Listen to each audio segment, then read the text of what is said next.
Okay, तो अब ये रिकॉर्डिंग स्टार्ट हो गई है।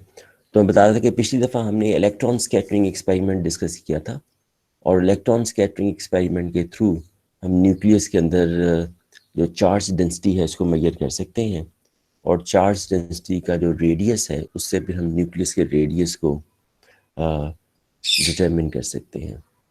तो वहाँ पर मैंने बताया था कि जो स्कैटरिंग एक्सपेरिमेंट्स में हम न्यूक्लियस के साइज को स्टडी कर सकते हैं, number 1 through electron scattering experiment और number 2 through neutron scattering experiment. तो आज हम देखेंगे कि जब हम न्यूक्लियस के साइज को स्टडी करते हैं थ्रू न्यूट्रॉन स्कैटरिंग एक्सपेरिमेंट, तो पहली बात तो ये है कि किस तरह से स्टडी किया जाता है, और दूसरा ये कि जब हम किसी न्यूक्लियस के साइज को मेजर करते हैं इस एक्सपेरिमेंट के थ्रू, तो क्या जो रिजल्ट आता है वो वही होता है जो हम उस न्यूक्लियस के साइज को जब मेजर करते हैं थ्रू इलेक्ट्रॉन स्कैटरिंग एक्सपेरिमेंट। तो अगर हम दोनों तरीकों से सही साइज मेजर कर रहे हैं तो दोनों आंसर्स जो है कंपेरेबल होने चाहिए। अच्छा, जैसे उसमें हमने देखा था कि हमने एक स्पेसिफिक जो इलेक्ट्रॉन स्कैटरिंग एक्सपेरिमेंट है उसके रिजल्ट से स्टार्ट किया था, तो इधर भी हम एक स्पेसिफिक न्यूट्रॉन स्कैटरिंग एक्सपेरिमेंट से स्टार्ट करेंगे। और इस एक्सपेरिमेंट के अंदर हमारे पास एक न्यूट्रॉन है, और इस न्यूट्रॉन की जो एनर्जी है वो 14 मैप है, और इसको हम फायर करते हैं निकल 58 न्यूक्लियस पर। न्यूक्लियस वही है, टारगेट न्यूक्लियस वही है वो जो इलेक्ट्रॉन स्कैटरिंग एक्सपेरिमेंट के केस में था। बस फ़र्क ये है कि अब इंसिडेंट पार्टिकल इलेक्ट्रॉन नहीं बल्कि न्यूट्रॉन है, और इस न्यूट्रॉन की एनर्जी 14 मैप है। तो ये एक रिलेटिवली स्लो न्यूट्रॉन है। वहाँ पर इलेक्ट्रॉन स्कैटरिंग एक्सपेरिमेंट के अंदर जो इलेक्ट्रॉन था उसकी एनर्जी 450 मैप थी। अच्छा, अब आपको पता है कि जो न्यूट्रॉन है वो न्यूक्लियस के साथ इंटरेक्ट कर सकता है only through strong nuclear interaction, क्योंकि न्यूट्रॉन पे कोई चार्ज नहीं है तो इसलिए वो इलेक्ट्रोमैग्नेटिक इंटरेक्शन से इंटरेक्ट नहीं कर सकता। तो इस केस में पहला सवाल ये है कि क्या न्यूट्रॉन जो है वो जो निकल न्यूक्लियस है वो न्यूट्रॉन को स्कैटर करता है कि नहीं करता, यानी कि डिफरेंशियल क्रॉस सेक्शंस की वैल्यूज नॉन ज़ीरो है कि नहीं है। अगर तो डिफरेंशियल क्रॉस सेक्शन की वैल्यूज हैं वो नॉन ज़ीरो है, यानी कि न्यूट्रॉन स्कैटर होता है, तो कौन सी फोर्स इस स्कैटरिंग को प्रोड्यूस कर रही होगी? तो इसका जवाब है सिर्फ और सिर्फ स्ट्रॉन्ग न्यूक्लियर फोर्स, क्योंकि जो न्यूट्रॉन है वो इलेक्ट्रोमैग्नेटिक फोर्स से इंटरेक्ट नहीं कर सकता। तो हम देखते हैं सबसे पहले कि जब हम इस एक्सपेरिमेंट को करते हैं, यानी न्यूट्रॉन बीम को न्यूक्लियस पर निकल 58 न्यूक्लियस पर फायर करते हैं, और जब डिफरेंशियल क्रॉस सेक्शन को मेजर करते हैं इन डिफरेंट डायरेक्शंस, तो आंसर क्या आता है? This is the plot of the differential cross section of this neutron scattering experiment versus the scattering angle. और ये प्लॉट क्लियरली शो कर रहा है कि जो निकल 58 के न्यूक्लियाई हैं वो न्यूट्रॉन्स को स्कैटर करते हैं डिफरेंट डायरेक्शन में, इसलिए जो डिफरेंशियल क्रॉस सेक्शन है वो नॉन जीरो है। और आप देखेंगे जो डिफरेंशियल क्रॉस सेक्शन है वो ना सिर्फ नॉन जीरो है, बल्कि अगर आप इस non zero differential cross section का स्केल देखें, तो इसका जो स्केल है वो 10⁻1, 10⁻2 या 10⁻3 के ऑर्डर का है, and that is far higher than the differential cross section measure in electron scattering experiment. उसमें जो स्केल था बहुत स्मॉल था। अगर आप इस प्लॉट को कंपेयर करें इलेक्ट्रॉन स्कैटरिंग एक्सपेरिमेंट का जो प्लॉट था, मैं दोबारा से दिखाता हूँ। ये इसमें आप देखें कि इसमें जो डिफरेंशियल क्रॉस सेक्शन का यूनिट मिली बॉन्ड था, उसका जो स्केल है वो आप देखें क्या है, 10⁻8 से लेकर 10 तक। जबकि अब इस केस में जो मेजर डिफरेंशियल क्रॉस सेक्शन है उसका जो स्केल है वो 10⁻1 से लेकर 10⁻3 तक है। तो इसका मतलब है कि जो निकल 58 न्यूक्लियस है, ये निकल 58 जो न्यूक्लियस है ये ना सिर्फ न्यूट्रॉन्स को स्कैटर करते हैं, बल्कि जो स्कैटरिंग है वो बहुत हाई रेट पर अकर करती है।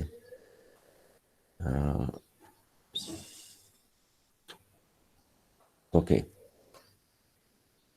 अच्छा, अब ये जो प्लॉट हम देख रहे हैं जिसमें न्यूट्रॉन स्कैटरिंग एक्सपेरिमेंट्स के डिफरेंशियल क्रॉस सेक्शन की वैल्यूज गिवन है। अब इस प्लॉट के अंदर आप एक तो सॉलिड कर्व देख सकते हो, ये सॉलिड कर्व है, और इसके अलावा आप डॉट्स देख सकते हो। ये डॉट्स और सॉलिड कर्व में क्या फ़र्क है? जो डॉट्स हैं एक्चुअली ये डिफरेंशियल क्रॉस सेक्शन की मेजर्ड वैल्यूज हैं, और जो सॉलिड कर्व है ये डिफरेंशियल क्रॉस सेक्शन की थ्योरेटिकली कैलकुलेटेड वैल्यूज हैं। अब ज़ाहिर है ग्राफ शो कर रहा है कि जो थ्योरेटिकली कैलकुलेटेड वैल्यूज हैं ये एक्सपेरिमेंटली मेजर्ड वैल्यू से एग्री कर रही हैं बड़ी हद तक। आल्दो ये जो एग्रीमेंट है ये उतना अच्छा नहीं है जितना कि इलेक्ट्रॉन स्कैटरिंग एक्सपेरिमेंट के केस में था। अच्छा, अब सवाल ये पैदा होता है कि इस केस में जो थ्योरेटिकली कैलकुलेटेड वैल्यूज हैं ये किस तरह से कैलकुलेट की हैं। अब इस केस में ना तो रदरफोर्ड स्कैटरिंग फार्मूला अप्लाई होगा, ना ही मॉड स्कैटरिंग फार्मूला अप्लाई होगा, और ना ही वो फार्मूला अप्लाई होगा जिसमें हम इन फार्मूला को मॉडिफाई करते हैं थ्रू द फॉर्म फैक्टर्स। इसलिए कि जब हम रदरफोर्ड स्कैटरिंग फार्मूला या मॉड स्कैटरिंग फार्मूला की बात करते हैं, चाहे उसमें फॉर्म फैक्टर शामिल भी क्यों ना कर दिया गया हो, ये फार्मूला हमें डिफरेंशियल क्रॉस सेक्शन देते हैं एक ऐसे स्कैटरिंग प्रोसेस के जिसमें इंटरेक्शन जो है वो इलेक्ट्रोमैग्नेटिक इंटरेक्शन हो। जबकि इस स्कैटरिंग प्रोसेस के अंदर जो इंटरेक्शन है, जो फोर्स ऑफ इंटरेक्शन है, वो इलेक्ट्रोमैग्नेटिक इंटरेक्शन नहीं है बल्कि वो स्ट्रॉन्ग न्यूक्लियर इंटरेक्शन है। तो इस केस में तो मॉड स्कैटरिंग फार्मूला या Rutherford scattering formula even with form factor उसको अप्लाई होने का सवाल ही पैदा नहीं होता। तो फिर सवाल ये है कि फिर जो थ्योरेटिकल वैल्यूज हैं वो किस तरह से कैलकुलेट की जाती हैं, और इसका जवाब है थ्रू अ मॉडल जिसको हम ऑप्टिकल मॉडल कहते हैं। इसको अभी मैं अगली स्लाइड के अंदर डिस्कस करूंगा, लेकिन अभी जो प्लॉट हमारे पास है इस पर हम कुछ मज़ीद कमेंट्स करना चाहेंगे। एक्चुअली ये मैं कमेंट कर चुका हूँ लेकिन मैं इसको फाइनली कंक्लूड करना चाह रहा हूँ। पहली बात तो ये है कि जो नॉन ज़ीरो वैल्यूज़ है डिफरेंशियल क्रॉस सेक्शन की, ये शो करती हैं कि जो न्यूट्रॉन है वो स्कैटर हो रहा है by the nucleus. Non-zero values of differential cross section show that neutron is scattered by nucleus. This scattering is caused by strong nuclear force, क्योंकि जो न्यूट्रॉन है वो ज़्यादा इलेक्ट्रोमैग्नेटिक फोर्स से तो स्कैटर नहीं हो सकता। तो अगर वो स्कैटर हो रहा है जैसे कि ये डिफरेंशियल क्रॉस सेक्शंस की नॉन जीरो वैल्यूज इंडिकेट कर रही हैं, तो जो फोर्स इस स्कैटरिंग को कॉज कर रही होगी वो लाजमी तौर पर स्ट्रॉन्ग न्यूक्लियर फोर्स ही होगी। अच्छा, अब ये ऑप्टिकल मॉडल क्या है जिससे हम ये थ्योरेटिकल वैल्यूज कैलकुलेट कर सकते हैं। और ज़ाहिर है ये सवाल, बुनियादी सवाल भी अपनी तौर पर मौजूद है कि इस केस में जो हम डिफरेंशियल क्रॉस सेक्शन मेजर करते हैं जिसका प्लॉट हम यहाँ पर देख रहे हैं, क्या इससे हम टारगेट न्यूक्लियस के साइज के बारे में बता सकते हैं कि नहीं। ये सवाल भी अपनी जगह मौजूद है जिसको भी हम बाद में डिस्कस करेंगे, लेकिन पहले हम ये देख लें कि ऑप्टिकल मॉडल क्या है जिससे जो थ्योरेटिकल वैल्यूज हैं इनको कैलकुलेट किया जाता है।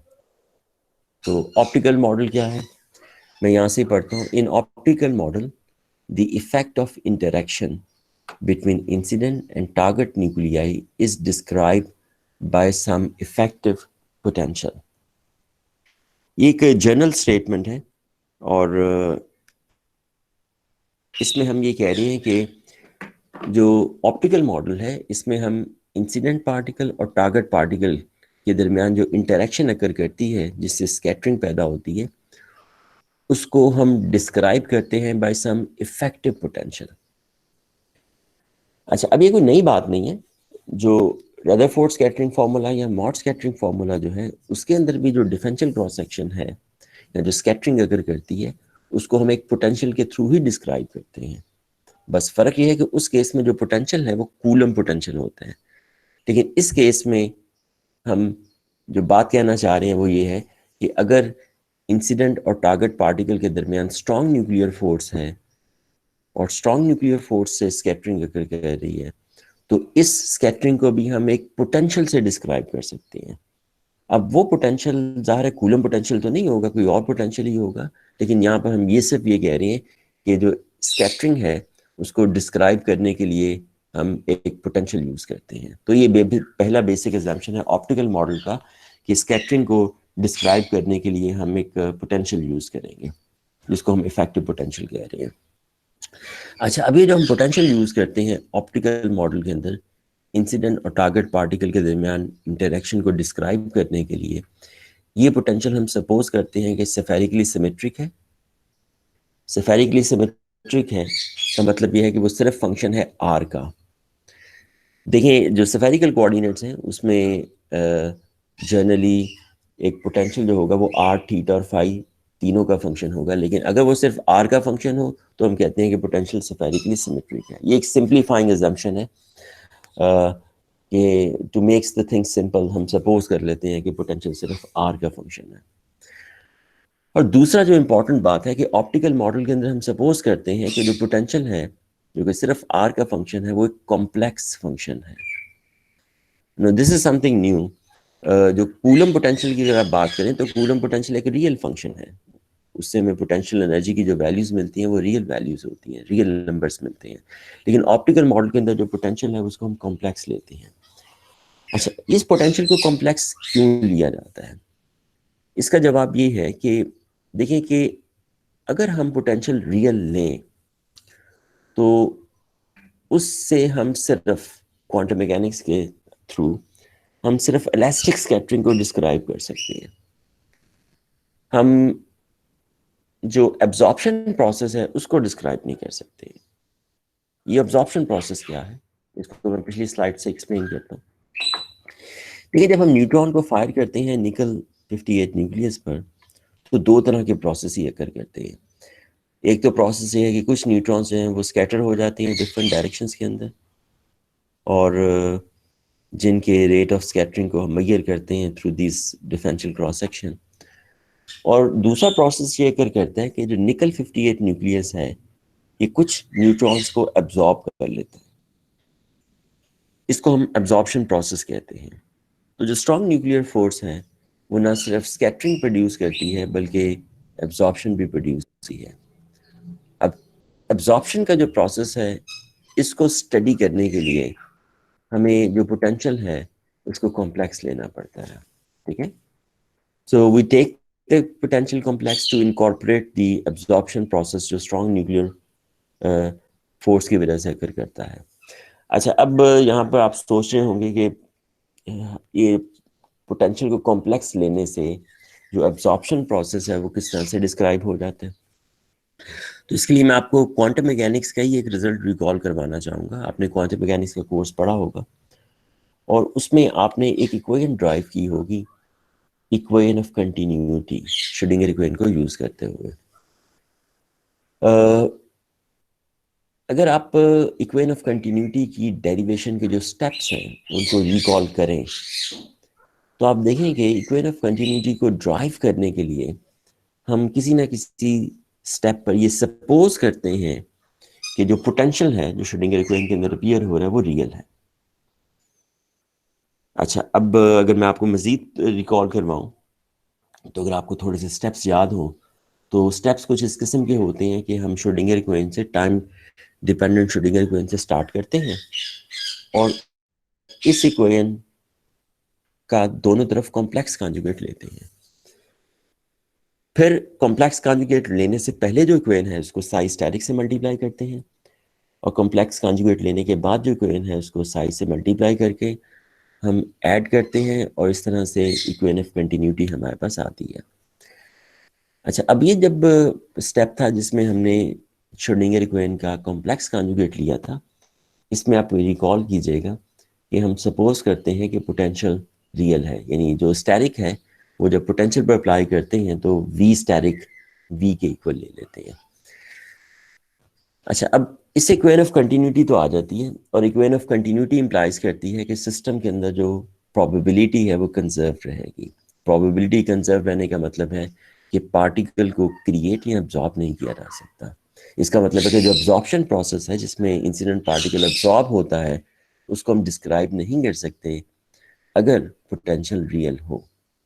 लेकिन अगर आप पोटेंशियल को कॉम्प्लेक्स लें और ये जो derivation of equation of continuity है, इसके स्टेप्स को चेक करें तो आप देखेंगे कि अगर मैं पोटेंशियल को कॉम्प्लेक्स लूँ तो इक्वेशन ऑफ कंटिन्यूटी अप्लाई नहीं होगी।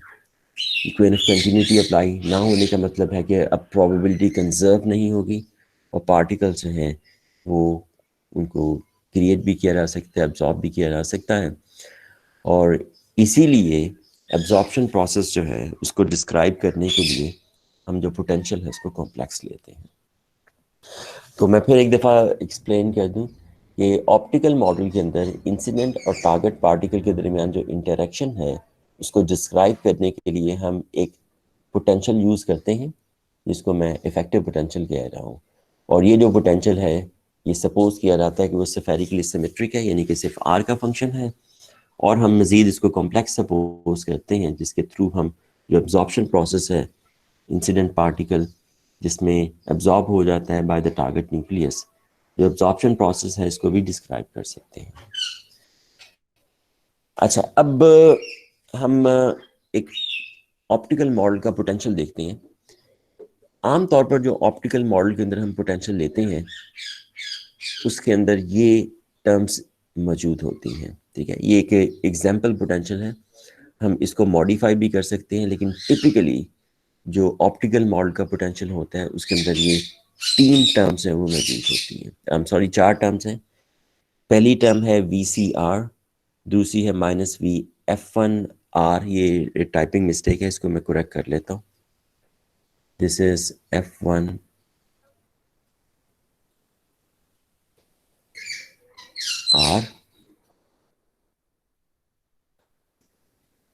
और तीसरी टर्म है -IOTA WF2R।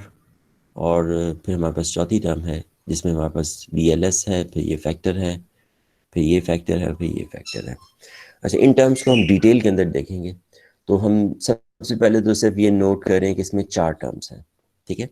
और दूसरी बात ये नोट करें कि हर टर्म जो सिर्फ आर का फंक्शन है, और इसका मतलब है कि जो पोटेंशियल है वो स्फेरिकली सिमेट्रिक है।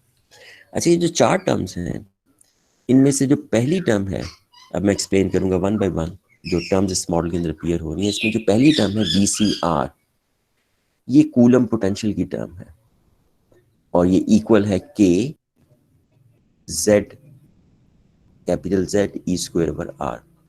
तो इसमें स्मॉल z और कैपिटल Z ये इंसिडेंट पार्टिकल और टारगेट न्यूक्लियाई के एटॉमिक नंबर्स हैं, और K ज़ाहिर है कूलम कांस्टेंट है।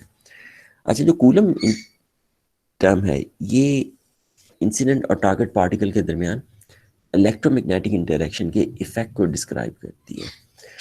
अब देखें ये हम क्यों शामिल कर रहे हैं, जो ऑप्टिकल मॉडल है इससे हम सिर्फ न्यूट्रॉन की स्कैटरिंग को डिस्क्राइब नहीं करते, इससे हम किसी भी इंसिडेंट पार्टिकल की जो इंटरेक्शन है विद द टारगेट न्यूक्लियाई उसको डिस्क्राइब करते हैं। अब फर्ज कर लें कि जो इंसिडेंट पार्टिकल है वो प्रोटॉन है, या मे बी अल्फा पार्टिकल है, या कोई और न्यूक्लियस है। तो अगर इंसिडेंट पार्टिकल प्रोटॉन या अल्फा पार्टिकल है तो वो टारगेट पार्टिकल के साथ इंटरेक्ट कर सकता है थ्रू इलेक्ट्रोमैग्नेटिक इंटरेक्शन, और उसके साथ साथ वो स्ट्रॉन्ग न्यूक्लियर इंटरेक्शन से भी इंटरेक्ट कर सकता है। तो उस केस में जो ऑप्टिकल मॉडल का पोटेंशियल है उसमें हमें कूलम टर्म जो है उसको भी शामिल करना होगा। तो ये जो पहली टर्म है जो कि कूलम टर्म है, इसका रोल क्या है, it describes the coulomb interaction, यानी कि electromagnetic interaction between incident and target particle. और अगर फर्ज कर लें कि इंसिडेंट और टारगेट पार्टिकल के दरमियान इलेक्ट्रोमैग्नेटिक इंटरेक्शन नहीं है, जैसे कि न्यूट्रॉन स्कैटरिंग एक्सपेरिमेंट, तो उस केस में फिर हम इस टर्म को जीरो पुट कर देंगे, ठीक है। यानी इस केस में अगर इंसिडेंट पार्टिकल का जो चार्ज है वो जीरो है तो फिर कूलम टर्म जो है वो भी जीरो हो जाएगी। अच्छा, अब बाकी जो 3 टर्म्स हैं ये तीनों टर्म्स स्ट्रॉन्ग न्यूक्लियर फोर्स को डिस्क्राइब करती हैं। पहली टर्म सिर्फ इलेक्ट्रोमैग्नेटिक इंटरेक्शन को डिस्क्राइब करती है, बाकी तीनों टर्म्स स्ट्रॉन्ग न्यूक्लियर फोर्स को या स्ट्रॉन्ग न्यूक्लियर इंटरेक्शन को डिस्क्राइब करती हैं। अच्छा, अब ये 3 टर्म्स जो हैं जो स्ट्रॉन्ग न्यूक्लियर फोर्स को डिस्क्राइब करती हैं, इनका सेपरेटली क्या इंपॉर्टेंस है। जो सेकंड टर्म है यानी कि -VF1R, ये इलास्टिक स्कैटरिंग को डिस्क्राइब करती है ड्यू टू न्यूक्लियर इंटरेक्शन, यानी कि स्ट्रॉन्ग न्यूक्लियर इंटरेक्शन। इस स्ट्रॉन्ग न्यूक्लियर इंटरेक्शन से मैंने बताया कि दो तरह के प्रोसेस ये कर सकते हैं कि या तो इंसिडेंट पार्टिकल, टारगेट न्यूक्लियस जो है वो इंसिडेंट पार्टिकल को स्कैटर कर देगा, that is called the elastic scattering, या वो उसको ड्रॉप कर लेगा। तो जो सेकंड टर्म है, ये जो इलास्टिक स्कैटरिंग है due to strong nuclear interaction, उसको डिस्क्राइब करती है। अच्छा, जो थर्ड टर्म है जिसमें आप देख रहे हैं कोई आयोटा का फैक्टर भी अपीयर हो रहा है, इस आयोटा के फैक्टर की वजह से जो थर्ड टर्म है ये कॉम्प्लेक्स हो जाती है। और जो कॉम्प्लेक्स टर्म है ये एब्जॉर्प्शन प्रोसेस जो कर रहे हैं स्ट्रॉन्ग न्यूक्लियर इंटरेक्शन की वजह से इसको डिस्क्राइब करती है। और जो फोर्थ टर्म है विच इज़ बिट कॉम्प्लिकेटेड, ये जो टर्म है that describes the effect of LS coupling due to strong nuclear interaction. LS coupling क्या है, इसको मैं अगली स्लाइड के अंदर एक्सप्लेन करूंगा।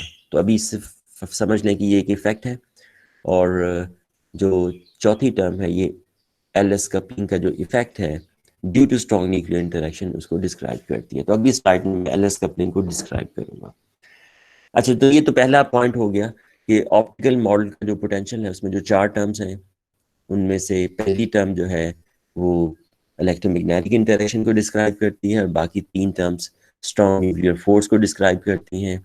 और इन तीन में से जो पहली है वो इलास्टिक स्कैटरिंग को डिस्क्राइब करती है due to strong nuclear force, तीसरी अब्जॉर्प्शन को डिस्क्राइब करती है due to strong nuclear force, और जो चौथी है वो एलएस कपलिंग के इफेक्ट को इनकॉर्पोरेट करती है due to strong nuclear force. अच्छा, अब ये तो हमने देख लिया कि जो डिफरेंट टर्म्स हैं उनका रोल क्या है। अब हम देखते हैं कि ये जो टर्म है, ये जो हर इनका स्ट्रक्चर क्या है, इसमें से इनमें कौन से पैरामीटर्स अपीयर होते हैं। अच्छा, सबसे पहले हम नोट करते हैं कि इसमें से जो पहली टर्म है VCR, ये तो नोन है, यानी VCR का एक्सप्रेशन हमें पता है इसके इक्वल है, जबकि बाकी जो तीन टर्म्स हैं ये अननोन है। अननोन इस तरह से कि इन टर्म्स के अंदर अननोन कॉन्स्टेंट्स और अननोन फंक्शंस अपीयर होते हैं। आप देखें कि ये जो दूसरी टर्म है इसमें अननोन कांस्टेंट है v और अननोन फंक्शन है f1r। उससे अगली टर्म में अननोन कांस्टेंट है w और अननोन फंक्शन है f2r। अच्छा, उससे अगली जो टर्म है उसमें अननोन कांस्टेंट है vls, और ये पार्ट तो नोन है, h cut mass of pion and this is speed of light, और इसमें भी एक फंक्शन अपीयर होता है जिसका डेरिवेटिव हम यहाँ पर यूज करेंगे, और ये फंक्शन FLS फंक्शन है।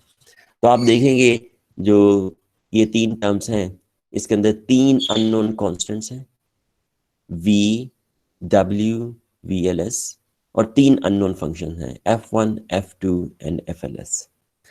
अच्छा, अब ये जो तीन अननोन कांस्टेंट्स हैं v, w एंड vls, इनका रोल ये है कि ये जो तीन कांस्टेंट्स हैं v, w, vls, these constants describe the strength of the corresponding terms, यानी कि v कांस्टेंट की जो वैल्यू है वो डिस्क्राइब करती है कि इस टर्म की स्ट्रेंथ कितनी है, w की वैल्यू इस टर्म की स्ट्रेंथ डिस्क्राइब करती है, और जो vls है इसकी वैल्यू इस टर्म की स्ट्रेंथ को डिस्क्राइब करती है। अच्छा, अब ये तो तीन अननोन कांस्टेंट्स हैं। अच्छा, इसके अलावा हमारे पास तीन अननोन फंक्शंस हैं f1, f2 and fls functions. Optical model के अंदर ये जो फंक्शंस हैं इनको हम सैक्सन वुड फॉर्म में सपोज करते हैं, और आपको याद होगा कि हमने सैक्सन वुड फंक्शन को डिस्कस किया था। तो इसका मतलब है f1, f2 या fls तीनों की जो मैथमेटिकल फॉर्म है वो ये होती है that fr is equal to 1/1 plus e raised to power r minus a over d। तो इन तीनों फंक्शंस को हम सैक्सन वुड सपोज करते हैं, लेकिन ये तीनों फंक्शन सेम नहीं होते, लेकिन तीनों सेक्शन वुड है लेकिन सेम नहीं है। इसका मतलब है कि तीनों सेक्शन वुड तो है, यानी तीनों की फॉर्म तो ऐसी है, लेकिन उसके अंदर जो पैरामीटर्स अपीयर होते हैं ए और डी वो सेम नहीं है। तो इसका मतलब है कि दो पैरामीटर्स f1 को डिफाइन करते हैं, दो पैरामीटर्स ए डी f2 को डिफाइन करते हैं, और दो पैरामीटर्स fls को भी डिफाइन करते हैं। अच्छा, आप नोट करें कि इस केस में हमने जो सेक्शन वुड फंक्शन दिया है उसमें न्यूमिनेटर में जो फैक्टर होता है, न्यूमिनेटर के अंदर जो कांस्टेंट होता है वो 1 लिया हुआ है।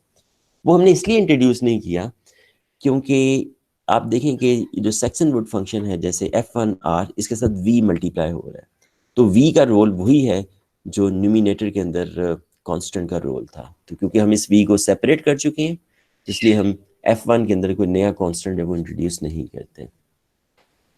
तो अब आप देखें कि इस तरह से हमारे पास ये जो फंक्शंस हैं f1, f2, fls फंक्शन, ये 6 पैरामीटर से डिफाइन होते हैं, 2 f1 के, 2 f2 के और 2 fls के।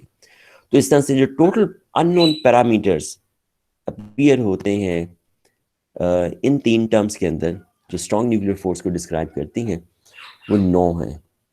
3 v, w, vls, और ये स्मॉल w मैंने यहाँ पर लिखा हुआ है, लेकिन एक्चुअली कैपिटल w है, इसको करेक्ट कर लीजिएगा। और 6 पैरामीटर्स जो इन फंक्शंस के अंदर अपीयर होते हैं, तो टोटल 9 पैरामीटर्स हैं जो इन 3 टर्म्स को डिस्क्राइब करते हैं, जिससे हम स्ट्रॉन्ग न्यूक्लियर फोर्स को डिस्क्राइब कर रहे हैं। सो दे आर 9 पैरामीटर्स। तो देखिए बेसिक आइडिया क्या है कि ऑप्टिकल मॉडल के अंदर हमें ये तो पता है कि strong nuclear force, electromagnetic force है वो किस पोटेंशियल से डिस्क्राइब होती है, लेकिन हमें ये नहीं पता कि जो स्ट्रॉन्ग न्यूक्लियर फोर्स है वो किस पोटेंशियल से डिस्क्राइब होती है। हम क्या करते हैं कि हम उस पोटेंशियल का एक मॉडल बनाते हैं, यानी वो पोटेंशियल जो स्ट्रॉन्ग न्यूक्लियर फोर्स को डिस्क्राइब करती है उसका एक मॉडल बनाते हैं।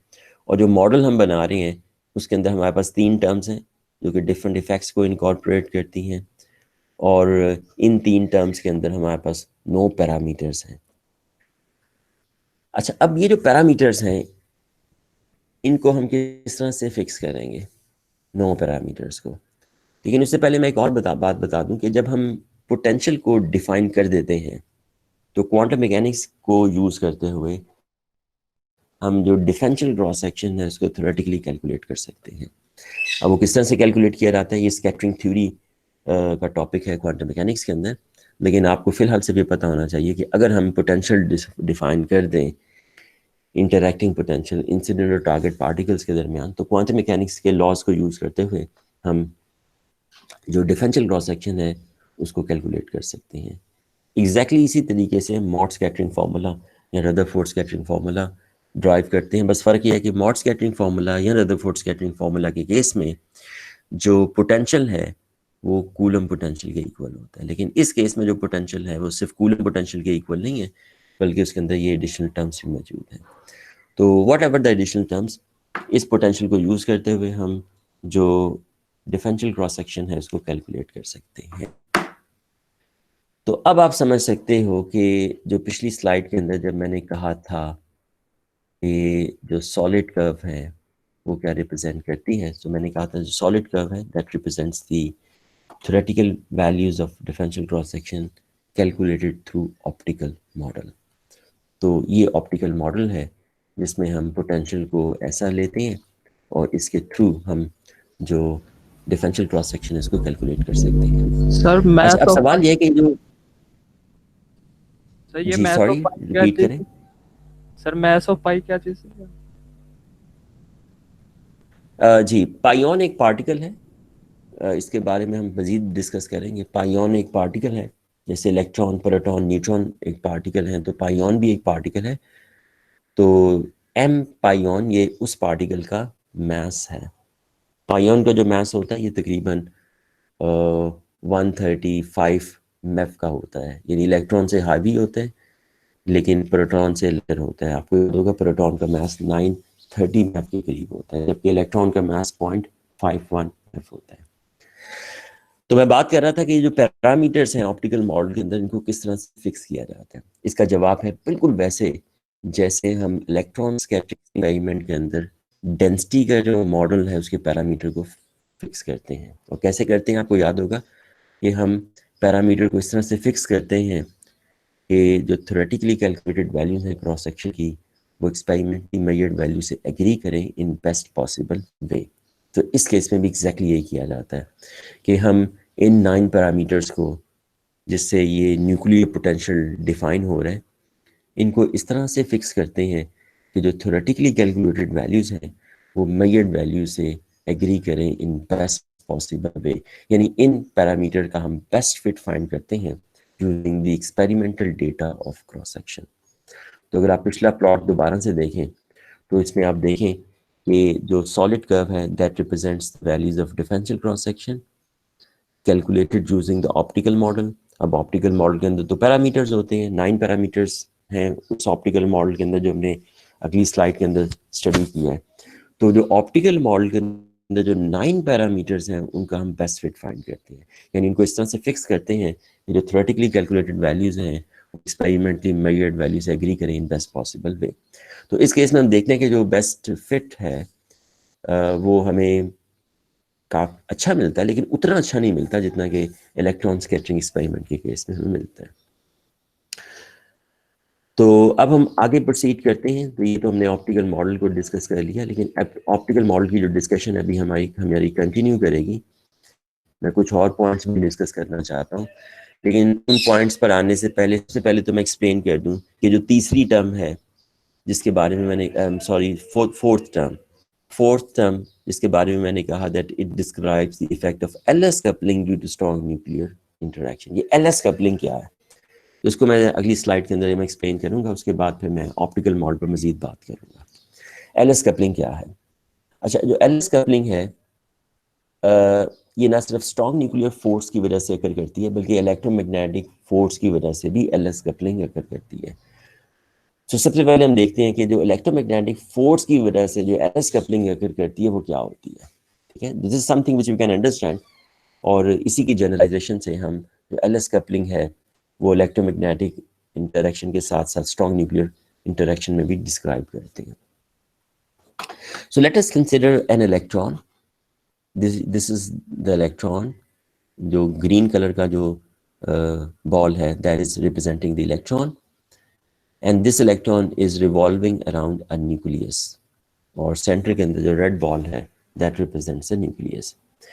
अच्छा, जो इलेक्ट्रॉन है इसका एक ऑर्बिटल एंगुलर मोमेंटम है with respect to nucleus, relative orbital angular momentum, इसको हम रिप्रेजेंट कर रहे हैं एल से। अच्छा, अब देखिए कि अगर इलेक्ट्रॉन न्यूक्लियस के गिर्द रिवॉल्व कर रहा है with a certain orbital angular momentum, तो अगर मैं इसी मोशन को इलेक्ट्रॉन के व्यू से देखें, यानी अगर हम अपना फ्रेम ऑफ रेफरेंस जो इलेक्ट्रॉन के साथ फिक्स कर दें, तो इलेक्ट्रॉन को क्या दिखाई देगा? सो देखिए, अगर हम इलेक्ट्रॉन के व्यू से देखें तो इलेक्ट्रॉन को दिखाई ये देगा कि इलेक्ट्रॉन तो जाहिर है वो तो रेस्ट पर उसको दिखाई देगा, तो उसको ऐसे दिखाई देगा जैसे न्यूक्लियस उसके गिर्द रिवॉल्व कर रहा है, यानी बिल्कुल ऐसे जैसे देखें जो अर्थ है वो सन के गिर्द रिवॉल्व कर रही है। लेकिन जब हम अर्थ के व्यू से सन को देखते हैं तो हमें दिखाई देता है कि जो सन है वो अर्थ के गिर्द रिवॉल्व कर रही है। तो इसी तरह से अगर हम इलेक्ट्रॉन के व्यू से देखेंगे तो इलेक्ट्रॉन को ये दिखाई देगा कि जो न्यूक्लियस है वो उसके गिर्द रिवॉल्व कर रहा है। अब किस एंगुलर मोमेंटम से रिवॉल्व कर रहा है? With exactly same orbital angular momentum but with opposite sign. अच्छा, अब ये ऑपोजिट साइन क्यों होगा? ये मैं एक छोटा सी एप्लीकेशन ऑन करना चाहूँगा, इससे मैं स्लाइड्स के ऊपर ड्रॉ कर सकूँगा।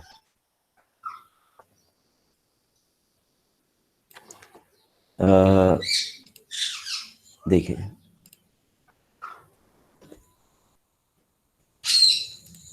देखिए अगर हम सपोज कर रहे हैं कि जो इलेक्ट्रॉन है वो इस तरह से रिवॉल्व कर रहा है अराउंड द न्यूक्लियस, तो जब मैं न्यूक्लियस के व्यू से देखूंगा,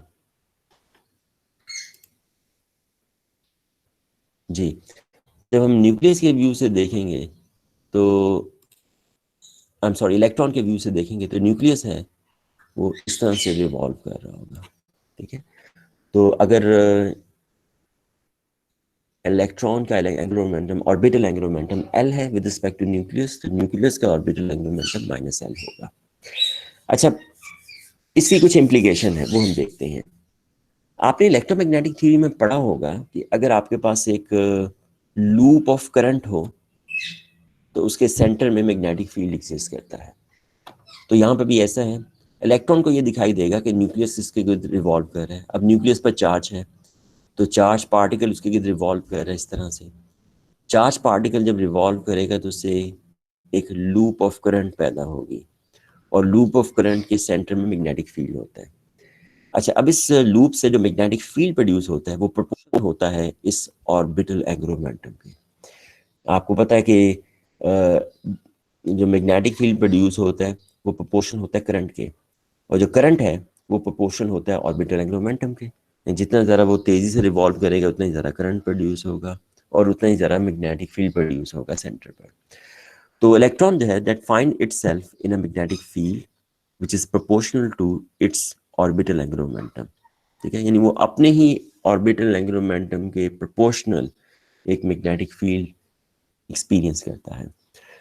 अच्छा, अब इलेक्ट्रॉन तो के व्यू से अगर देखा जाए तो इलेक्ट्रॉन रेस्ट पर है, तो इलेक्ट्रॉन के व्यू से कोई ऑर्बिटल एंगुलर मोमेंटम नहीं है, लेकिन इलेक्ट्रॉन के पास स्पिन एंगुलर मोमेंटम है। यानी इलेक्ट्रॉन जो है वो ना सिर्फ रिवॉल्व कर रहा होता है न्यूक्लियस के गिर्द, बल्कि वो अपने ही एक्सिस के गिर्द भी रिवॉल्व कर रहा होता है। This is called spin angular momentum. अच्छा, अब इस स्पिन एंगुलर मोमेंटम की वजह से इसकी मैग्नेटिक मूवमेंट होती है, ठीक है, जो कि स्पिन एंगुलर मोमेंटम के प्रोपोर्शनल होती है। तो अब सूरत हाल ये है कि इलेक्ट्रॉन के व्यू से देखा जाए तो न्यूक्लियस जो है उसके गिर्द रिवॉल्व कर रहे हैं, जिससे इलेक्ट्रॉन को ये दिखाई देता है कि वो एक मैग्नेटिक फील्ड के अंदर है जो प्रोपोर्शनल है एल के ऑर्बिटल एंगुलर मोमेंटम के। अच्छा, एट द सेम टाइम जो इलेक्ट्रॉन है उसकी मैग्नेटिक मूवमेंट भी है due to spin angular momentum, जो कि उसके स्पिन एंगुलर मोमेंटम के प्रोपोर्शनल है। अच्छा, अब आपने ये भी इलेक्ट्रोमैग्नेटिक थ्योरी में पढ़ा होगा कि अगर किसी पार्टिकल की मैग्नेटिक मूवमेंट हो और उसको किसी मैग्नेटिक फील्ड में रखा जाए तो उसकी एक मैग्नेटिक पोटेंशियल एनर्जी होगी, और ये जो मैग्नेटिक पोटेंशियल एनर्जी होती है ये मैग्नेटिक मूवमेंट और मैग्नेटिक फील्ड के डॉट प्रोडक्ट के इक्वल होती है विद द नेगेटिव साइन।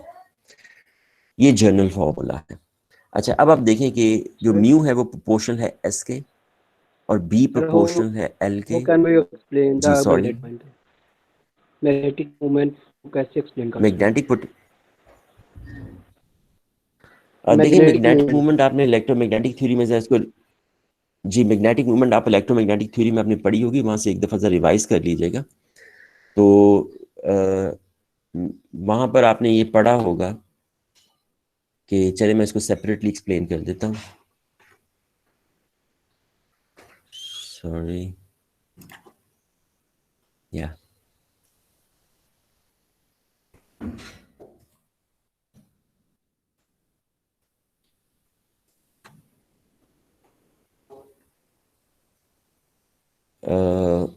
लेकिन वहाँ से एक दफ़ा पढ़ लीजिएगा, ठीक है।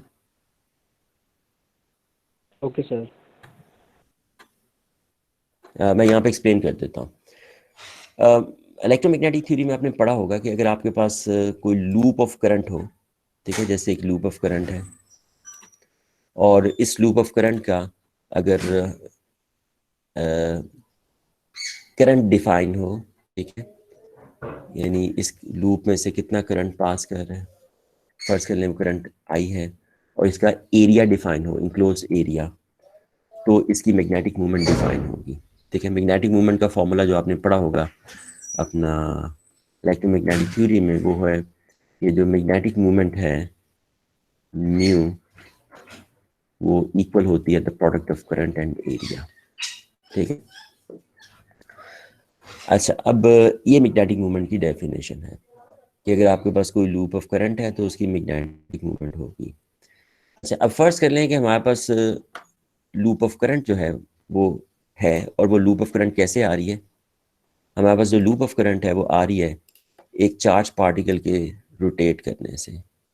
ठीक है, यानी हमारे पास एक चार्ज पार्टिकल है, फर्स्ट कर लें ये चार्ज पार्टिकल है, और ये जो चार्ज पार्टिकल है ये रोटेट कर रहा है। अच्छा, जब चार्ज पार्टिकल रोटेट करेगा तो उससे भी एक करंट जनरेट होगा, और क्योंकि ये करंट सर्कल में मूव कर रहा है तो इससे भी एक लूप ऑफ करंट होगी और इससे मैग्नेटिक मूवमेंट होगी। अच्छा, ये जो मैग्नेटिक मूवमेंट, इसका जब भी कोई चार्ज पार्टिकल्स मूव करता है सर्कल के अंदर तो उससे मैग्नेटिक मूवमेंट प्रोड्यूस होती है। अच्छा, अब ये चार्ज पार्टिकल है ये सर्कल में मूव कर रहा है और इसका एक ऑर्बिटल एंगुलर मोमेंटम है, तो उसकी जो मैग्नेटिक मूवमेंट होगी वो ऑर्बिटल एंगुलर मोमेंटम की वजह से होगी।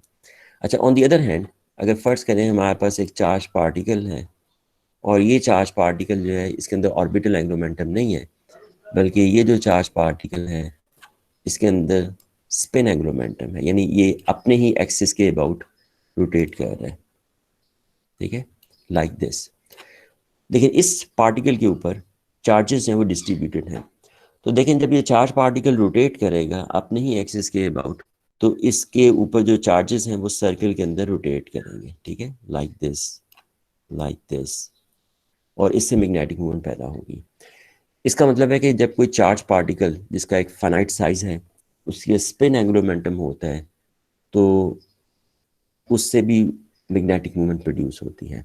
तो ये मैग्नेटिक मूवमेंट है due to spin angular momentum और ये मैग्नेटिक मूवमेंट है due to orbital angular momentum, ठीक है। तो इसको मज़ीद आगे जाके मज़ीद स्टडी करेंगे जब हम न्यूक्लियस की मैग्नेटिक मूवमेंट की बात करेंगे। तो मैं फिर इसको रिपीट कर दूं कि जो B है वो L के प्रोपोर्शनल है, म्यू S के प्रोपोर्शनल है, magnetic potential energy mu dot B के इक्वल होती है। तो क्योंकि म्यू L के प्रोपोर्शनल है, B S के प्रोपोर्शनल है, तो जो मैग्नेटिक पोटेंशियल एनर्जी होगी वो L डॉट S के प्रोपोर्शनल होगी।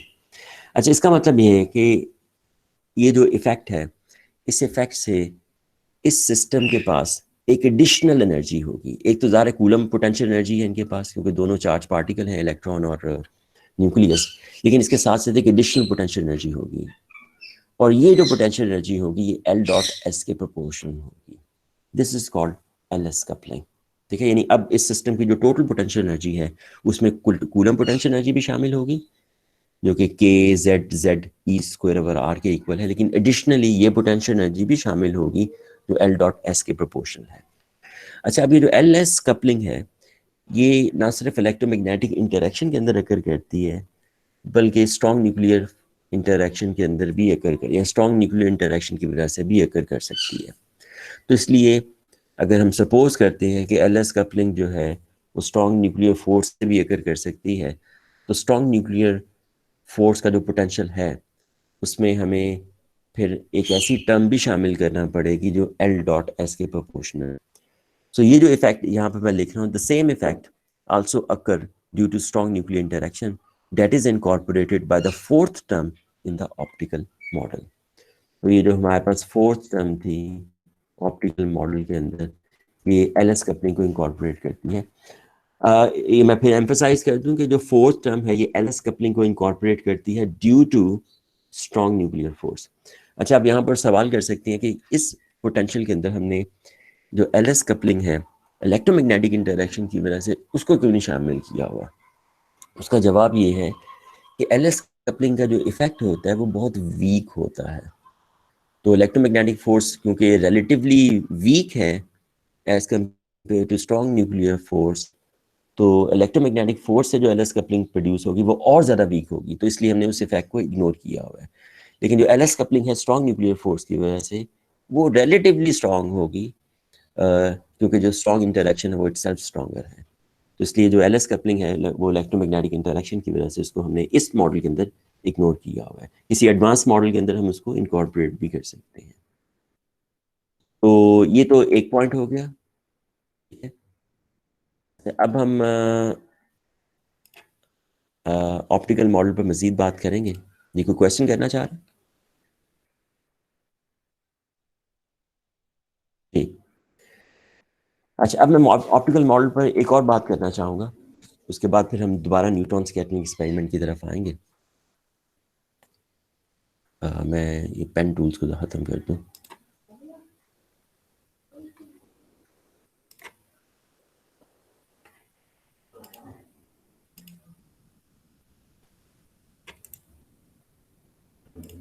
ओके।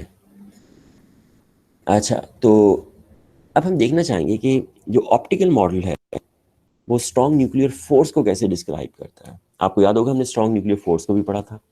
ये स्ट्रॉन्ग न्यूक्लियर फोर्स जो है उसकी एक फाइनाइट रेंज होती है, ये स्ट्रॉन्गर होती है as compare to electromagnetic force.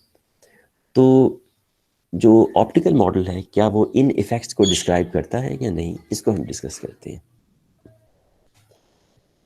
अच्छा, पहले हम नोट करते हैं कि ये ऑप्टिकल मॉडल का पोटेंशियल है, इसमें जो डिफरेंट टर्म्स हैं वो कब और कैसे अपीयर होंगी, ठीक है। अच्छा, फर्स्ट कर लें कि अगर इंसिडेंट पार्टिकल सिर्फ इलेक्ट्रॉन है, इंसिडेंट पार्टिकल इलेक्ट्रॉन है, सॉरी, तो आपको पता है इलेक्ट्रॉन जो है वो स्ट्रॉन्ग न्यूक्लियर फोर्स से तो इंटरेक्ट नहीं कर सकता। तो इस केस में जो ये वाली जो तीन टर्म्स हैं वो हम जीरो ले लेंगे, यानी इस केस में B R V C R के इक्वल होगा, जैसे हमने इलेक्ट्रॉन स्कैटरिंग एक्सपेरिमेंट में किया। उस केस में जो इंटरैक्टिंग पोटेंशियल था वो कूलम पोटेंशियल था। अच्छा, अब अगर इंसिडेंट पार्टिकल जो है वो न्यूट्रॉन है, तो न्यूट्रॉन क्योंकि इलेक्ट्रोमैग्नेटिक फोर्स से इंटरैक्ट नहीं कर सकता, तो इस केस में बी सी आर 0 होगा, यानी जो पोटेंशियल है, टोटल पोटेंशियल, वो इन 3 टर्म से डिफाइन होगा। ठीक है। और अगर फर्ज कर लें कि इंसिडेंट पार्टिकल प्रोटॉन है या न्यूक्लियस है, विच में भी अल्फा पार्टिकल या कोई भी न्यूक्लियस, तो उस केस में जो वी आर होगा वो वही होगा जो ऊपर लिखा है, यानी उसके अंदर कूलम पोटेंशियल भी शामिल होगा और न्यूक्लियर पोटेंशियल की टर्म्स हैं वो भी शामिल होंगी, क्योंकि जो प्रोटॉन है या कोई और अगर न्यूक्लियस है, तो वो टारगेट न्यूक्लियस के साथ इलेक्ट्रोमैग्नेटिक इंटरेक्शन और स्ट्रॉन्ग न्यूक्लियर फोर्स दोनों से ही इंटरेक्ट कर सकता है। अच्छा, अब हम देखते हैं कि अगर केस ए हो जिसमें V R V C R के इक्वल है, तो इस केस में जो पोटेंशियल है वो डिस्टेंस के साथ किस तरह से वेरी करेगा। अब देखें, जो कूलम पोटेंशियल है वो इनवर्स स्क्वायर लॉ को ओबे करता है, तो पोटेंशियल तो पॉजिटिव होगा। सपोज करूं कि इंसिडेंट पार्टिकल जो है वो कोई न्यूक्लियस है, वी सी आर का जो पोटेंशियल है वो मैंने यहाँ पर लिखा था, ये। ठीक है। तो अगर इंसिडेंट पार्टिकल जो है वो कोई न्यूक्लियस, केस में वी सी आर इसके इक्वल होगा। और अगर इंसिडेंट पार्टिकल इलेक्ट्रॉन हो तो उस केस में जो स्मॉल जेड है वो हम -1 ले लेते हैं, यानी उस केस में पोटेंशियल इन्वर्ट हो जाता है। तो इस केस में हम सपोज कर रहे हैं कि जो इंसिडेंट पार्टिकल है वो प्रोटॉन है या अल्फा पार्टिकल है, इलेक्ट्रॉन नहीं है, क्योंकि अगर मैं इलेक्ट्रॉन लूंगा तो पोटेंशियल इन्वर्ट हो जाएगा। तो जो पोटेंशियल है वो डिस्टेंस के साथ इस तरह से वेरी करता है, तो जैसे जैसे डिस्टेंस इंक्रीज करता है पोटेंशियल जो है वो डिक्रीज करता है। अच्छा, अब बी केस में क्या होगा।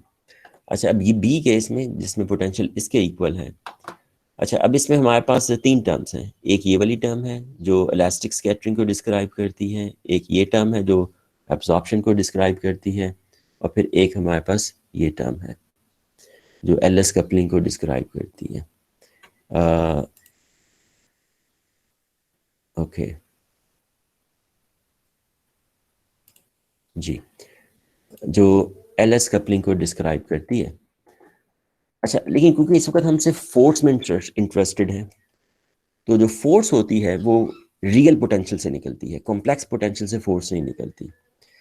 तो इसलिए मैं जो प्लॉट करूंगा इसका सिर्फ रियल पार्ट प्लॉट करूंगा, यानी हम इस पार्ट को इग्नोर कर देंगे क्योंकि जो इस पार्ट से फोर्स प्रोड्यूस नहीं होती, इससे सिर्फ एब्जॉर्प्शन का प्रोसेस डिस्क्राइब होता है।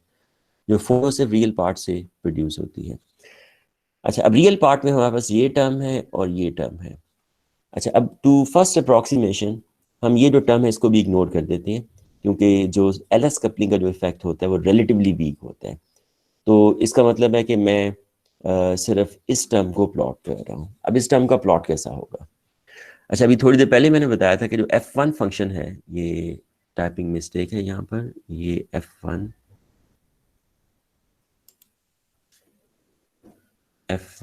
r है। तो जो f1 फंक्शन है, ओके, ये यहाँ पे भी x लिखा हुआ है,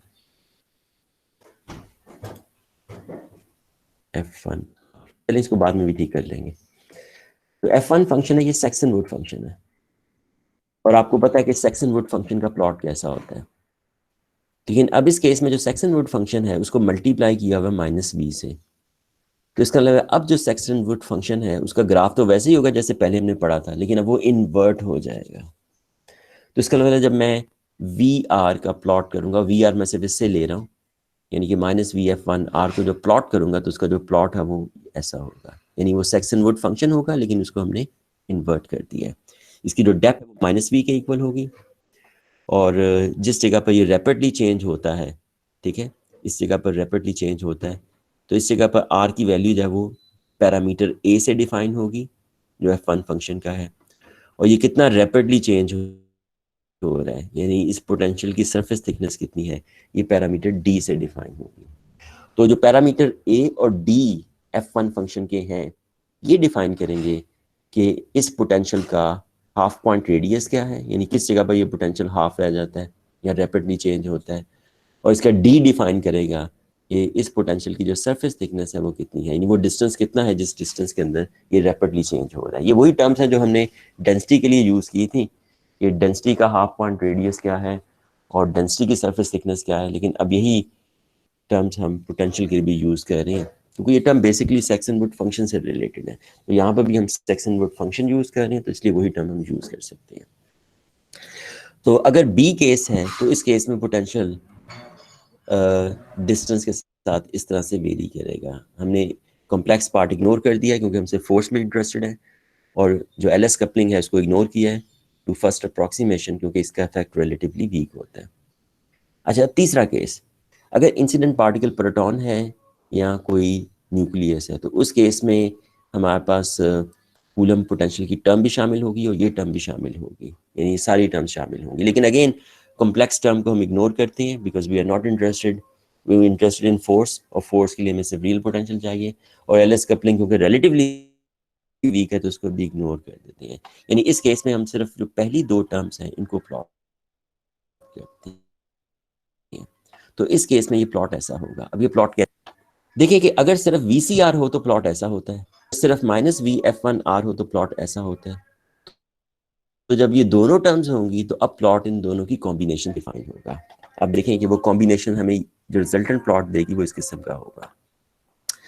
अच्छा, अब इस जगह पर हम देखते हैं कि ये वो रीजन जो है, ये वो रीजन है जिसमें R A से लार्ज है। A इस जगह पर था जहाँ पे ये डिप प्रोड्यूस हो रहा था ना, तो ये जो डिप था ये A के अबाउट प्रोड्यूस हो रहा था। तो इस रीजन में जो R है वो A से ग्रेटर है। अच्छा, जब R A से ग्रेटर है तो F1 फंक्शन 0 होगा, और जब F1 फंक्शन 0 होगा तो जो पोटेंशियल होगा वो कूलम पोटेंशियल होगा, और कूलम पोटेंशियल डिस्टेंस के साथ इस तरह से वेरी करता है, यानी वो डिस्टेंस के साथ जैसे जैसे डिस्टेंस डिक्रीज कर रहा है तो जो पोटेंशियल है वो इंक्रीज कर रहा है। अच्छा, जब R जो है वो A के कंपेरेबल होता है तो जो न्यूक्लियर पोटेंशियल है -F1R वो अपीयर होता है, जो डिप प्रोड्यूस करता है। ओके, तो ये जो डिप आप देख रहे हो ये इस पार्ट की वजह से है। अच्छा, उसके बाद अगर R जो है वो A से मज़ीद कम हो जाए तो अब जो न्यूक्लियर पोटेंशियल है वो तो कांस्टेंट है, लेकिन कूलम पोटेंशियल अभी भी इंक्रीज कर रहा है।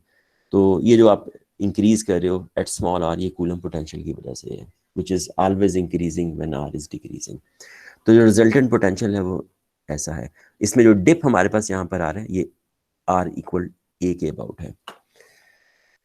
अच्छा, अब हम जो फोर्स है वो देखते हैं कि इस पोटेंशियल से, इन पोटेंशियल से जो फोर्स प्रोड्यूस होगी वो कैसी होगी।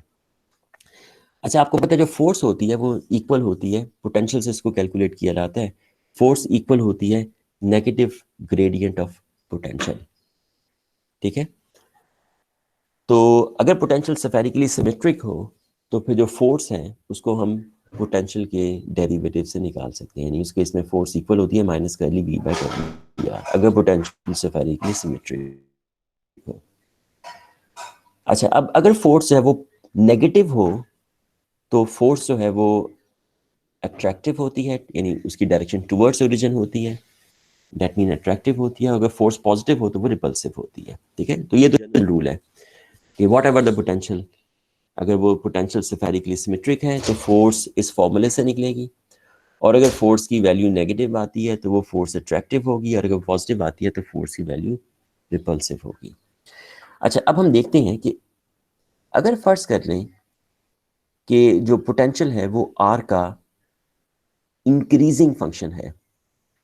अच्छा, अगर पोटेंशियल आर का इंक्रीजिंग फंक्शन है, आर इंक्रीज करने से पोटेंशियल इंक्रीज करता है, तो ये डेरिवेटिव पॉजिटिव होगा, और जब डेरिवेटिव पॉजिटिव होगा तो फोर्स नेगेटिव होगी, और जब फोर्स नेगेटिव होगी तो वो अट्रैक्टिव होगी। इसका मतलब है कि जो फोर्स जो पोटेंशियल से प्रोड्यूस होती है वो अट्रैक्टिव होती है अगर वी आर इंक्रीजिंग फंक्शन हो आर का, और अगर फर्ज कर लें कि वी आर आर का डिक्रीजिंग फंक्शन है तो उस केस में ये डेरिवेटिव नेगेटिव होगा, और नेगेटिव डेरिवेटिव के साथ जब ये माइनस साइन मल्टीप्लाई होगा तो फोर्स की वैल्यू पॉजिटिव आएगी, यानी फोर्स रिपल्सिव हो जाएगी।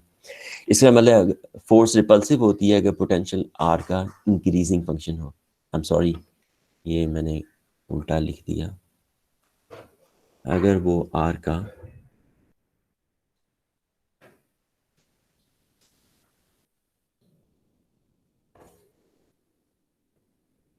इंक्रीजिंग फंक्शन है।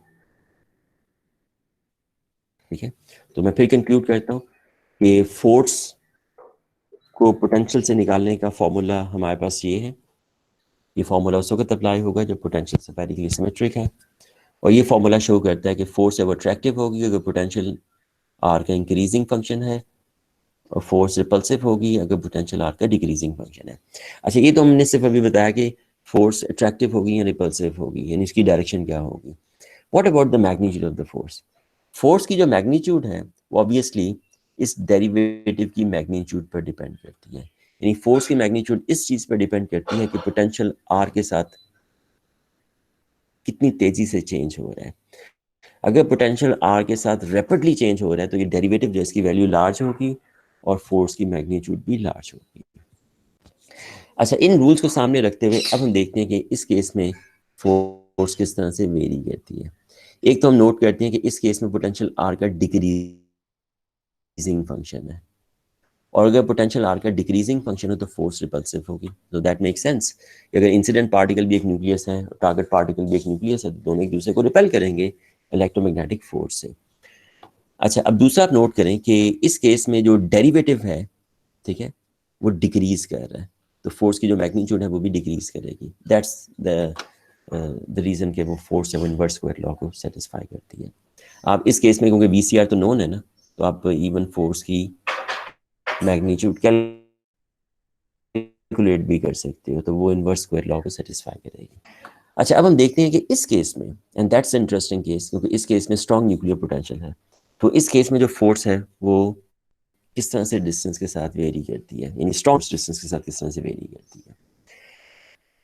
अच्छा, अब देखें, when r is large as compare to a, तो इस रीजन के अंदर जो पोटेंशियल है वो जीरो है। अब ये इंपॉर्टेंट नहीं है कि पोटेंशियल जीरो है कि नहीं है, व्हाट इज इंपॉर्टेंट कि पोटेंशियल कांस्टेंट है, और जब भी पोटेंशियल कांस्टेंट होगा तो ये डेरिवेटिव जीरो होगा और फोर्स जीरो आएगी। यानी इसका मतलब when r is greater than a there will be no strong nuclear force.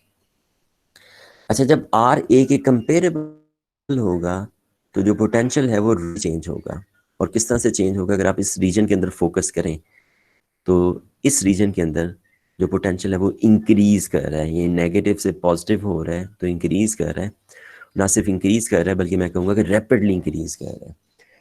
तो अगर पोटेंशियल जो है वो रैपिडली इंक्रीजिंग है, चलिए पहली बात तो अगर वो इंक्रीजिंग है तो अट्रैक्टिव फोर्स प्रोड्यूस होगी, क्योंकि वो रैपिडली इंक्रीज कर रहा है तो स्ट्रॉन्ग अट्रैक्टिव फोर्स प्रोड्यूस होगी।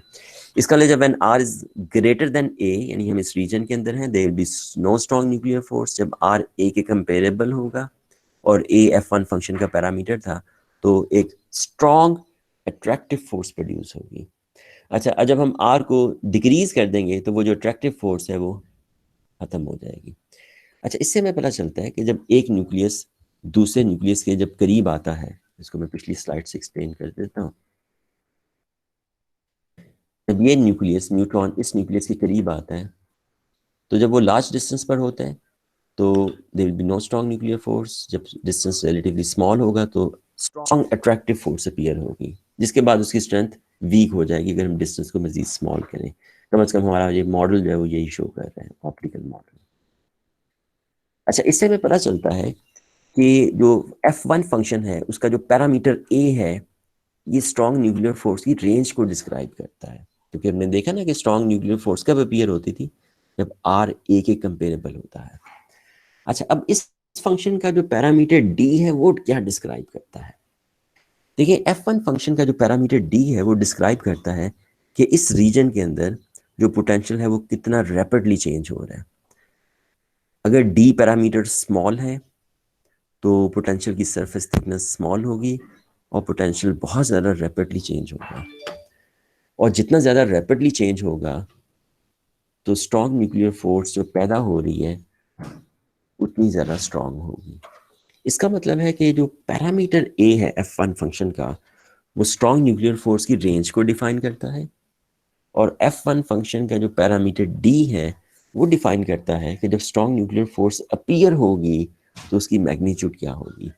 जितना पैरामीटर D की वैल्यू स्मॉल होगी उतनी ही स्ट्रॉन्ग न्यूक्लियर फोर्स की जो मैग्नीट्यूड है वो लार्ज होगी। तो this is an important result कि वैसे तो हमारे ऑप्टिकल मॉडल के अंदर 9 पैरामीटर्स थे, लेकिन उन 9 पैरामीटर्स में से 2 पैरामीटर ऐसे हैं जो इम्पॉर्टेंट हैं। वो पैरामीटर है F1 फंक्शन, यानी F1 फंक्शन के अंदर जो 2 पैरामीटर्स हैं A and D। Parameter A strong nuclear force की रेंज को डिफाइन करता है और पैरामीटर D डिफाइन करता है कि स्ट्रॉन्ग न्यूक्लियर फोर्स की मैग्नीट्यूड क्या होगी या स्ट्रेंथ क्या होगी जब वो अपीयर होती है।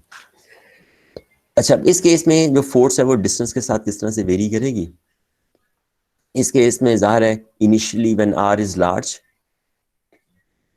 तो जो फोर्स है वो कूलम लॉ के मुताबिक वेरी करेगी।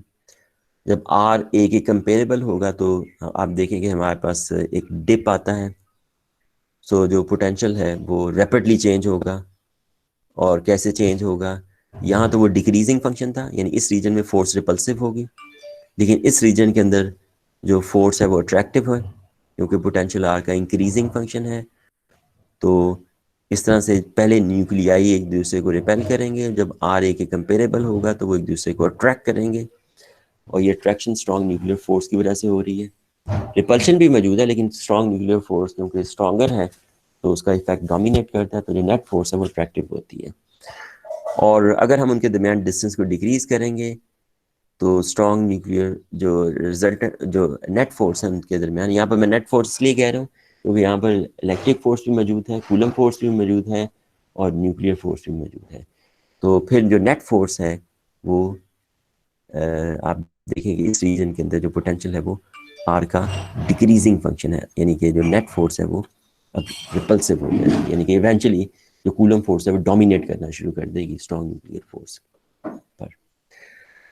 तो ये जो स्लाइड थी इसका पर्पस सिर्फ ये था कि हम ये समझें कि F1 फंक्शन के अंदर जो 2 पैरामीटर्स हैं A और D, उनकी सिग्निफिकेंस क्या है।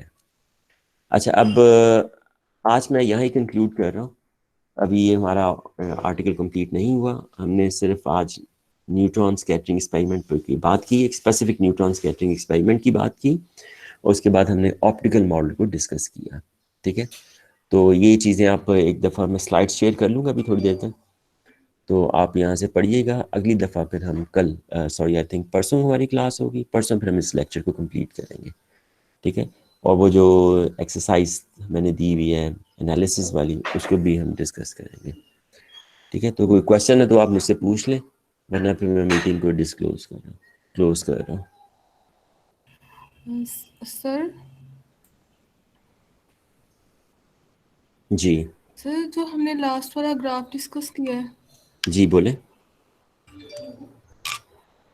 सर जो हमने लास्ट वाला ग्राफ डिस्कस अभी आप ग्राफ सी की बात कर रही हैं ना? जी जी, आप सी की बात सी, हाँ जी जी बोले, सवाल क्या आपका? सर जब क्वेश्चन इसमें क्या है आपका? सर आर की वैल्यू ए से स्मॉल हो जाती है, यानी कि जब आर इनर रीजन में होता है न्यूक्लियस के, तो सर हमारे पास जो इंसिडेंट पार्टिकल है उस पर 3 फोर्सेस अप्लाई हो रही होती हैं। इलेक्ट्रिक उस फोर्स पर सर 3 फोर्सेस अप्लाई हो रही होती हैं, इलेक्ट्रिक फोर्स, न्यूक्लियर फोर्स और कूलम फोर्स। नहीं नहीं, दो forces, electric force and nuclear force. ठीक है, सो आपने 3 वीक बोला फोर्स आप शायद तीसरी वीक कह रही हैं, वीक जो है वो बहुत वीक होती है, so we can ignore it. Sir electric force और कूलम फोर्स सेम फोर्सेस होते हैं। ये इलेक्ट्रिक फोर्स और कूलम फोर्स एक ही चीज है ना। जी सर, और कूलम फोर्स इलेक्ट्रिक फोर्स है। सर हम न्यूट्रॉन्स को एक्सेलरेट कैसे करवाते हैं? सर वो चार्ज पार्टिकल्स नहीं ना होते हैं, इसलिए पूछ रही हूँ। जी देखिए, हम न्यूट्रॉन को हम एक्सेलरेट नहीं कर सकते। एक्सेलरेट हम सिर्फ चार्ज पार्टिकल को ही कर सकते हैं। इसलिए इस केस में देखेंगे जो न्यूट्रॉन है उसकी एनर्जी 14 मैप थी, जबकि इलेक्ट्रॉन स्कैटरिंग एक्सपेरिमेंट में जो इंसिडेंट पार्टिकल था इलेक्ट्रॉन, उसकी एनर्जी 450 MeV थी। तो न्यूट्रॉन जब उसका जहाँ जिस सोर्स से भी प्रोड्यूस होता है उस सोर्स को हम एज इट इज यूज कर उसको फायर करते हैं। We can not accelerate it. अच्छा, इससे कोई मसला नहीं होता क्योंकि ये अब हम आगे जाके भी डिस्कस करेंगे कि जो आप देखेंगे हम आगे जाकर भी कि न्यूट्रॉन जब कम एनर्जी का होता है तो उसका एब्जॉर्प्शन क्रॉस सेक्शन बहुत हाई होता है। जनरली उसका स्कैटरिंग क्रॉस सेक्शन भी हाई होता है। ठीक है, तो स्लो न्यूट्रॉन्स जो हैं वो ज़्यादा रैपिडली स्कैटर होते हैं as compare to the fast moving. Sir और कोई सवाल?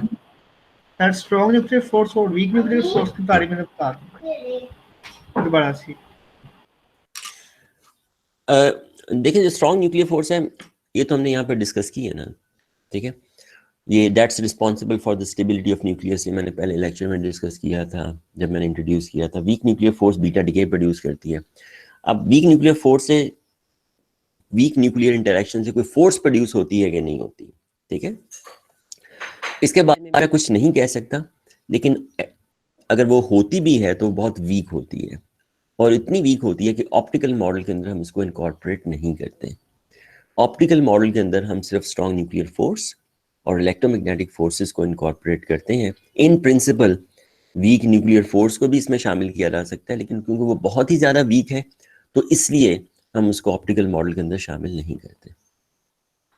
और कोई सवाल? सर आपने तीनों ग्राफ्स में ए को स्पेसिफाई नहीं किया हुआ है एक्स एक्सिस पे, तो हमें कैसे पता जी यहाँ पर चलेगा मैंने, कि जी ये मैंने एक जर्नल ग्राफ बनाया है, ठीक है। ये मैंने ज़ाहिर जो ग्राफ मैंने जो प्रोड्यूस किए मैथमेटिक्स पे प्रोड्यूस किए हैं, लेकिन इन ग्राफ में मैं इनकी सिर्फ शेप बताना चाहता हूँ। Whatever the value of a और डी, जो -VF1 ग्राफ है उसकी शेप ऐसी होगी, ठीक है। तो what ever the value of A and D, जो VC - VF1R ग्राफ है उसकी शेप ये होगी। तो जब ये देखें, इसलिए मैंने न्यूमेरिकल वैल्यूज हैं वो हाइड की हुई है, because I just want to emphasize कि इनकी शेप कैसी होगी, ठीक है। और जो फोर्स है, जो रिजल्टेंट फोर्स है वो कैसी प्रोड्यूस होगी, क्वालिटेटिवली या किसी हद तक क्वांटिटेटिवली भी, ये हम सिर्फ जो पोटेंशियल का जो ग्राफ है उसकी शेप से बता सकते हैं। सर और जो डी की वैल्यू है जी और हमारे कोई पास, सवाल? जी सर हमारे पास जो डी की वैल्यू है सर वो जी। ए से लार्ज भी हो सकती है। जी देखिए, डी की वैल्यू कोई भी हो सकती है। पैरामीटर जो है मॉडल्स के, उनको हम खुद से नहीं लेते, हम उनकी वैल्यूज को फाइंड करते हैं by their best fit to the experimental data, ठीक है। तो अभी हम देखेंगे आगे जाकर नेक्स्ट लेक्चर के अंदर कि जब पैरामीटर डी जो है उनकी बेस्ट फिट वैल्यूज हैं वो क्या आती हैं, ठीक है। लेकिन कोई भी वैल्यू आ सकती है, जरूरी नहीं कि लेस देन 1 ही हो, कोई भी वैल्यू आ सकती है। सर आपने इलेक्ट्रॉन स्कैटरिंग एक्सपेरिमेंट में हमें बताया था कि हमारे पास जितने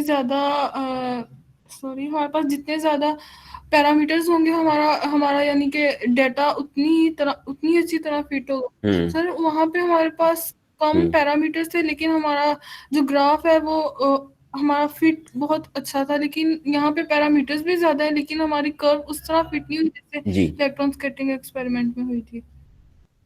देखिए वो जो कमेंट था कि जितना ज़्यादा पैरामीटर्स होंगे उतना ही अच्छा फिट होगा, वो कमेंट अप्लाई होता है जब आपके पास सेम डेटा हो, ठीक है। यानी सेम गिवन डेटा को यूज करते हुए, अगर आप दो मॉडल, गिवन डेटा है आपके पास, कोई एक गिवन डेटा है और आप उस डेटा को एनालाइज कर रहे हो दो डिफरेंट मॉडल से, एक मॉडल में पैरामीटर्स कम है और एक मॉडल में पैरामीटर ज़्यादा है, ठीक है। तो फिर आपका हमारा एक कमेंट अप्लाई होगा कि वो मॉडल जिसमें पैरामीटर ज़्यादा है वो ज़्यादा बेहतर फिट देगा, ठीक है।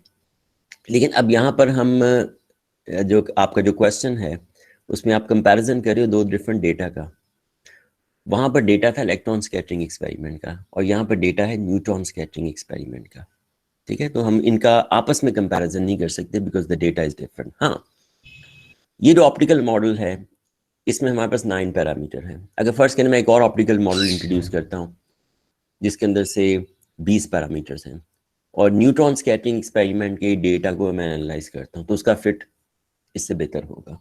तो जब आप कंपैरिजन करते हो तो जो डेटा है वो भी सेम होना चाहिए, ठीक है। सर ये इलेक्ट्रॉन के केस में स्ट्रॉन्ग न्यूक्लियर फोर्स नहीं एक्ट कर सकता? नहीं, electron can not interact with strong nuclear force. अच्छा, आई एम सॉरी, मैं मीटिंग को मुझे क्लोज करना होगा क्योंकि वो मेरी ना एमफिल की क्लास है। तो आप ज़हन में रखिएगा, अपने सवाल नोट कर लें, फिर अगली दफ़ा हमारे पास टाइम होगा, अगली दफ़ा फिर हम डिस्कस कर लेंगे, ठीक है जी। Thank you very much. Sir attendance जी, अटेंडेंस तो जैसे आप करते हैं वैसे ही आप करेंगे ना, वो अपनी क्लास के अंदर जाएं, वहाँ पर अटेंडेंस का क्वेश्चन वैल्यू है उसको क्लिक कर दें। ठीक है। Okay sir, thank you sir.